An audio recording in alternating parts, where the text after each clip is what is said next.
Alors bonjour à tous, bienvenue dans cette vidéo. Après Thibaut, cette fois-ci, c'est Dominique qu'on reçoit en interview. Bonjour Dominique. Bonjour à tous. Alors est-ce que tu peux te présenter? Je crois que tu nous suis toi depuis le mois de décembre 2020, c'est ça? Voilà, c'est ça, hein. Donc je me suis inscrit en décembre 2020. Bon, je m'appelle Dominique, j'ai 49 ans, je suis marié, j'ai 2 enfants et je suis responsable d'un service clientèle dans une grande entreprise française.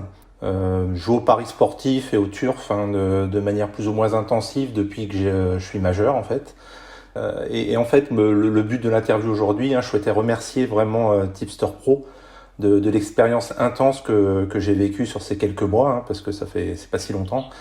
Et au-delà du gain, de la performance, voilà, c'est surtout la relation clientèle proposée qui m'a plu.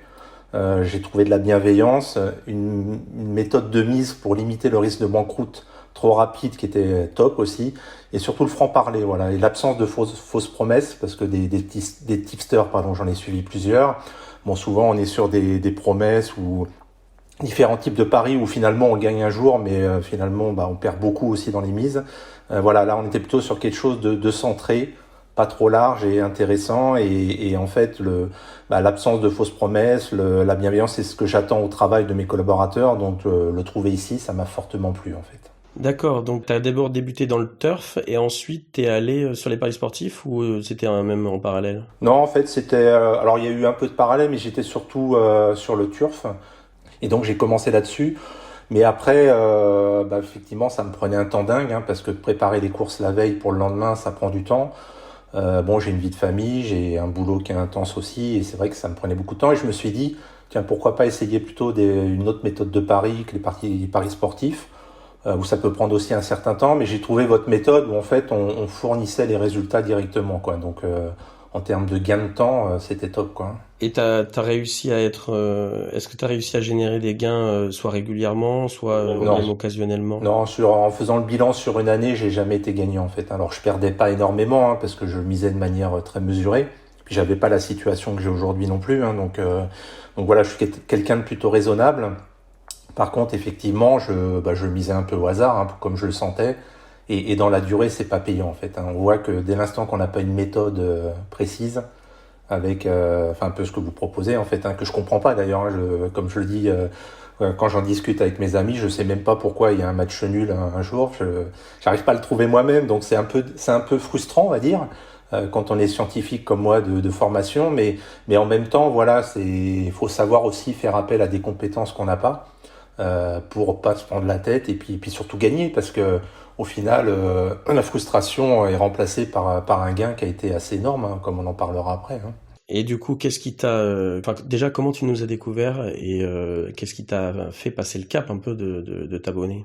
Alors, comment je vous ai découvert? Alors j'avais T'es abonné depuis décembre, hein, c'est Ouais, ça? décembre. Donc en fait, pendant mes vacances de décembre, là, j'étais en train de. Alors, je perdais pas mal au turf. Voilà, j'arrivais plus à en faire un seul là, donc je me suis dit tiens, je vais essayer un peu les paris sportifs aussi pour changer, parce que j'en avais un peu marre de pas y arriver côté chevaux. Puis bon, ça m'amuse globalement, hein, et je suis tombé sur votre site. Alors je sais pas s'il était en premier, deuxième, troisième, mais disons, j'ai dû en ouvrir 3 ce soir-là. Donc là, c'est vraiment la méthode de match nul qui m'a plu en fait, en simple, et pas de partir sur des cumulés pas possibles. Et surtout, ce que j'ai bien aimé, c'est la construction du site, parce qu'il y avait un affichage des résultats nets, ce que peu font. Souvent, ils sont sur Ouais. des affichages de voilà, on a gagné tant de courses, machin, enfin pas des courses, mais des matchs, mais ils ne montrent pas ce qui a été investi en fait pour y arriver. Là, ce que j'ai bien aimé avec votre méthode, c'était que voilà, c'est une montante, donc on sait que quand on gagne, c'était le montant minimum. Et voilà, il n'y avait pas de fausses promesses. C'est clairement annoncé dans la vidéo aussi qu'il peut y avoir banqueroute. Donc il ne faut pas miser plus que ce qu'on peut supporter en perte, etc., etc. Enfin voilà, j'ai trouvé vraiment l'ensemble de la com très bonne, très client, et sans fausses promesses, ce qui est très rare côté tipster, hein. Franchement, là je commence à en avoir vu quelques-uns, c'est quand même assez rare, hein, voire inexistant, franchement, hein. Donc ça, bravo à vous, parce que c'est ce qui m'a attiré aussi, en fait. Et du coup, alors quel est le capital que tu as dédié à nos pronostics, même dès décembre et puis après progressivement, et puis surtout quels ont été tes résultats depuis le mois de décembre? Alors si je le donne en total comme ça va faire peur à certains, mais après je vais détailler sur comment j'y suis arrivé, mais de manière très précise, à aujourd'hui et depuis fin décembre, j'ai misé 13 000 euros en fait. Voilà, 13 000 euros, c'est vraiment ce que j'ai dépensé sur la période, et j'ai gagné 18 000 euros. D'accord. Donc en fait, j'ai fait un gain de 1 000 euros par mois en fait. La moyenne, c'est ça. Ce qui est énorme parce que j'ai jamais gagné autant au jeu. Alors comment ça s'est produit, hein? J'ai démarré comme tout le monde, comme tout le monde, comme ce qui était proposé avec des paliers 1 à 6 euros. Donc j'ai démarré tout calmement pour voir en fait, parce que je découvrais. Je voulais bien croire ce qui était présenté, mais moi à la base, je vous connaissais pas. Je découvrais le monde aussi de ce que vous proposiez, puis vraiment ce monde de Paris avec un tipster pro. Et puis petit à petit, j'ai vu qu'il n'y avait pas de mauvaises séries en fait, ou alors très courtes. Et globalement, je me rappelle pas qu'il y ait une journée où quand il y avait 3-4 paris, il y en avait 4 de mauvais. Donc je me suis dit, bon bah ça a démarré à 6 euros. J'ai vu ce que j'avais gagné avec 6 euros. Je me suis dit finalement, si j'avais pris 20-30 euros, j'aurais gagné beaucoup plus. Et puis comme j'avais un peu de réserve, je me suis dit, bon bah on va essayer. Peut-être que sur décembre, janvier, c'est un coup de peau et puis que ça va se dégrader. J'ai quand même essayé d'aller un peu plus haut, quoi. T'as suivi au moins déjà à 6 euros pendant au moins un mois ou un peu plus? Bon, à peu près un mois et demi en fait. Mais ça n'a pas été très long. D'accord. Mais j'ai quand même voulu me donner le temps de voir si c'était robuste dans la durée. Bon, bah, vu les résultats que vous avez connus là sur sur la période, j'ai vite vu que c'était bon. Et je suis vite monté à 50 euros en fait. Donc là, à partir de mars, je suis monté à 50 euros. Et puis après, sur avril-mai, j'ai misé 100 euros en palier 1. Voilà, au final, je m'en sors avec 1 000 euros par mois sur un espace-temps de 5 mois. Je sais pas s'il y a un rendement qui est meilleur aujourd'hui sur ce qui existe sur ce qui peut être proposé en rendement financier de produits autres, mais voilà. Alors il y a un risque, bien sûr, mais en tout cas aujourd'hui, voilà, sur un fait acte observable, 5 000 euros, c'est un fait acte observable. Je me rappelle même du jour, comme j'avais mis sur les sites de Paris. Quand vous mettez vous pouvez mettre une somme à partir de laquelle l'argent est reversé sur votre compte. Et c'est vrai que je me rappelais même plus combien j'avais mis. Et en fait, le jour où j'ai dépassé 5 000 euros, ils m'ont fait un virement. Et c'est vrai que quand on reçoit ça sur son compte sans s'en rappeler, alors on reçoit les alertes que ça va être fait, mais c'est quand même sympa en fait. Voilà, je le souhaite à tout le monde, parce que ça commence à faire des belles sommes, quoi. Ce que j'ai arrêté de faire aussi, c'est de suivre les matchs en direct. Même au boulot, je regardais les scores, tout ça. J'ai arrêté parce que là, je devenais dingue. Voilà, je ne conseille pas, c'est trop crispant, on va dire. Oui. La frustration est du coup énorme quand on perd un pari dans les derniers instants. On n'arrive pas à avoir la tête froide et c'est là où on peut justement faire des erreurs par la suite. Du coup, quel est ton meilleur souvenir au cours de ce suivi? Alors, c'est presque facile à se rappeler parce qu'au final, je crois bien que c'était la dernière journée où il y a eu 3 pronos proposés. C'était le 16 mai. Je me rappelle bien parce qu'il y avait un match espagnol en début d'après-midi, je crois. Puis il y avait surtout les 2 matchs après, de mémoire, c'était Leipzig. Et il y avait Montpellier qui devait, je crois que c'était Brest. Brest, c'est ça. Et en fait, donc le premier match est en KO. Où là j'avais misé 100 euros. Je me suis dit, bon, il n'y a jamais eu de KO sur les 3 matchs, enfin tous les matchs proposés une même journée. Enfin, je crois que ça m'est jamais arrivé. Ou alors peut-être qu'on l'avait rattrapé le lendemain, mais je me suis dit, c'est la fin. On va miser un peu plus. Donc j'ai misé 200 euros sur le nul de Montpellier et 150 euros sur le nul de Leipzig. Et donc ça faisait 350 euros de mise, c'est énorme. Mais en une soirée, j'ai gagné 1 322 euros. Voilà, c'était les rapports sur Winamax. C'est vrai que j'étais content le samedi. Ça devait être un samedi ou un dimanche, je me rappelle plus. Non, je crois que c'était le dimanche. C'était les dernières journées de Ligue 1, ça devait être un dimanche. Oui. Mais voilà, c'est un truc de fou. Après, c'est vrai que je suis un peu obligé. Bon, c'est sûr que les 2 paris dont tu viens de parler, c'était les 2 derniers de la saison en plus. Donc bon, évidemment, ça peut se comprendre ce petit coup de folie, mais pour l'an prochain, évidemment que il faut pas s'emballer quand on a un good run et il faut suivre son palier 1 parce que ça aurait été dommage que là les deux soient perdants. T'aurais été à moins 350. Ouais, je perdais un peu, mais je le reconnais totalement. D'ailleurs, c'est mes deux orientations pour l'année prochaine. C'est surtout de ne pas dépasser 100 euros en palier 1. Voilà, même s'il y a des moments où ça matche bien, je gagne beaucoup, je le ferai plus parce que effectivement c'est quand même là ça aurait pu être 200, 350 euros comme tu viens de le dire qui partait.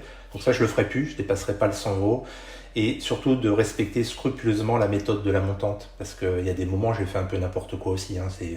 J'ai doublé en me disant comme j'ai perdu le premier, le deuxième c'est sûr qu'il va arriver.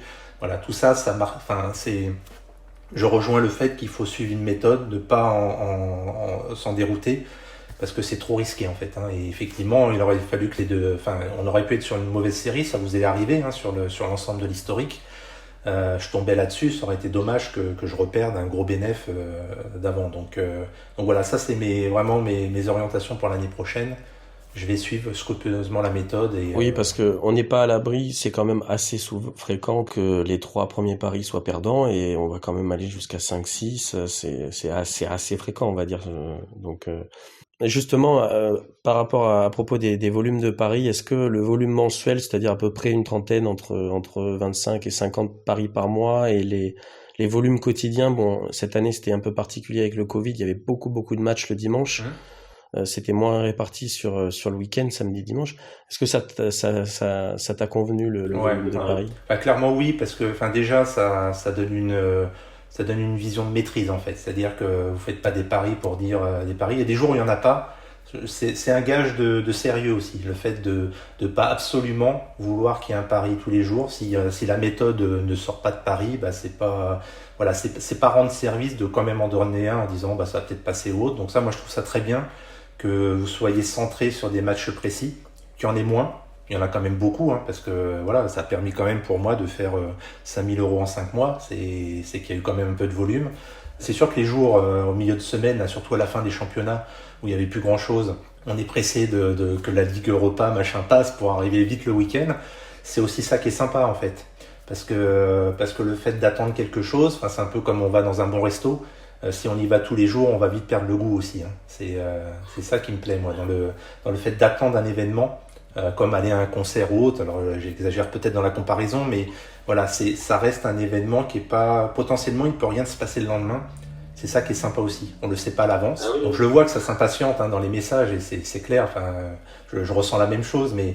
Voilà, c'est pour le bien de tout le monde en fait. C'est ce que chacun doit comprendre. En fait, comme on joue évidemment ces pronostics et on fait comme ça depuis des années, on ne va jouer vraiment que là où on mettrait notre propre argent. Donc, on va pas envoyer des paris tous les jours pour envoyer des paris. Donc, non, c'est très bien. Donc, moi, je trouve ça très bien là. Et puis je le vois quand là, j'essaie de parier à nouveau sur les matchs de qualification pour la Coupe du Monde, tout ça, je sors rien. Clairement, je suis repassé dans des résultats très médiocres en essayant de trop parier. Donc là, j'ai carrément arrêté. Je fais une pause. Mais voilà, je vois bien que c'est la bonne méthode, c'est celle-là. Faut savoir être patient, un peu comme au poker. Faut pas chercher à miser à chaque fois. Faut s'éparpiller, tout ça, c'est pas une bonne méthode au pari. Justement, avec ta vie de famille, tu arrives à gérer un peu ça? Comment ça se passe, puisque souvent nous il faut attendre la fin d'un match pour miser sur le suivant, donc comment tu t'organises? C'est assez simple en fait, parce que par rapport au temps que je passais sur le turf, tout ça, clairement ma famille ils sont contents. Ça a rien à voir. Quand il y a des paris, quand on est obligé de les parier, quand ils sont tous au palier 1, je les parie dès le matin en fait. Et puis sinon, avec le téléphone portable, je me mets des alertes. Je sais qu'à 15h, je sais calculer de tête combien je dois miser si j'ai perdu ou si j'ai gagné. Quand on l'a gagné, c'est fastoche, c'est le palier 1. Mais quand on est sur des paliers multiples, je fais toutes les combinaisons à l'avance. Ça me prend 2 minutes. Je sais que ça sera 105, pas 150, mais peu importe le chiffre. Mais voilà, je sais exactement comment je dois parier suivant le résultat du pari d'avance s'ils sont pas en simultané. Tu t'organises un peu, quoi. Ouais, ça me prend 10 minutes, c'est super rapide, franchement, quand on voit une journée à 5 paris, même en décalé, le fait de faire un pari, ça prend 2 secondes sur n'importe quel site. Là, je veux dire, le temps investi pour gagner les 5 000 euros, il n'y a pas un job en rapport d'heures passées et salaire qui te permette de gagner autant. c'est excellent. Hein. Et tu regardes tu reçois les pronostics plutôt par mail, toi, ou tu actives les notifications sur le Discord?